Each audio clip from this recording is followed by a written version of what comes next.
wabarakatuh. Perkenalkan, nama saya Ananda Julian Nugraha dari kelas TI 4201. Di sini saya akan menjelaskan nomor 4, yaitu di sini nomor 4 itu adalah uji Kruskal-Wallis.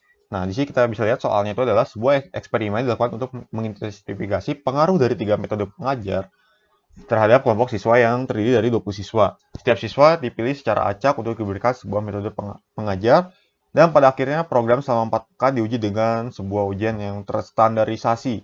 Hasil ujian untuk 20 siswa disajikan pada tabel berikut di sini. Untuk metode 1 itu ada 6 data, dan untuk metode 2 itu ada 8 data, dan metode 3 itu ada 6 data.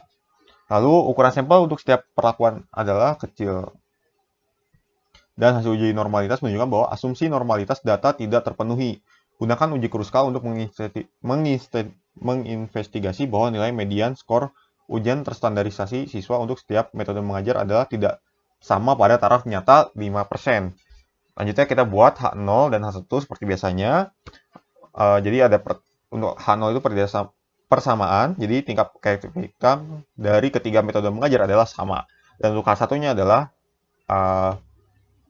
pertidaksamaan, jadi tingkat keefektifan dari ketiga metode mengajar adalah tidak sama. Strategi ujinya kita uji Kruskal-Wallis. Lalu kita bisa hitung seperti ini. Kita sesuaikan. Dan kita mencari nilai rankingnya adalah seperti berikut, agar lebih mudah. Jadi kita buat seperti ini.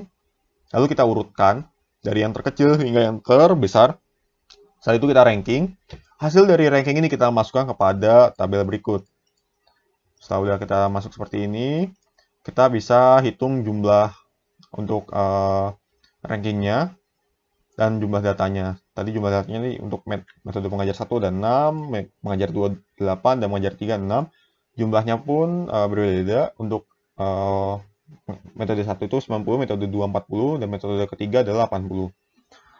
Dan untuk K-nya itu 3, K itu dari tadi variabelnya ada 3, mengajar 1, mengajar 2, dan metode mengajar 3.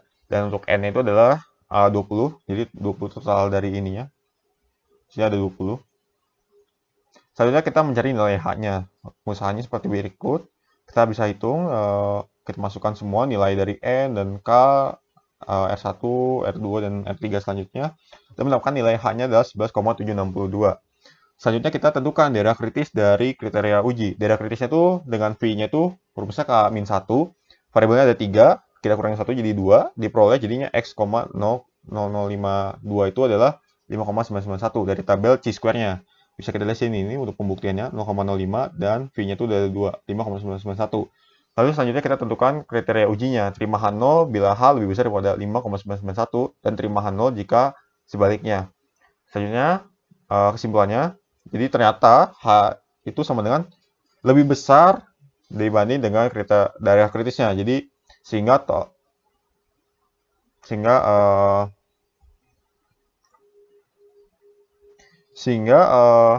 tolak H0 atau terima H1.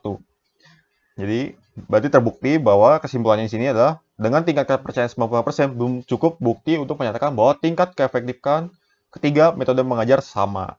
Karena yang tadi nilai H-nya itu lebih besar pada daerah kritisnya. Dan ternyata terbukti sesuai dengan study case itu metode ini tuh belum ada efektifnya. Jadi sekian untuk nomor 4. Mohon maaf bila ada kesalahan. Wassalamualaikum warahmatullahi wabarakatuh.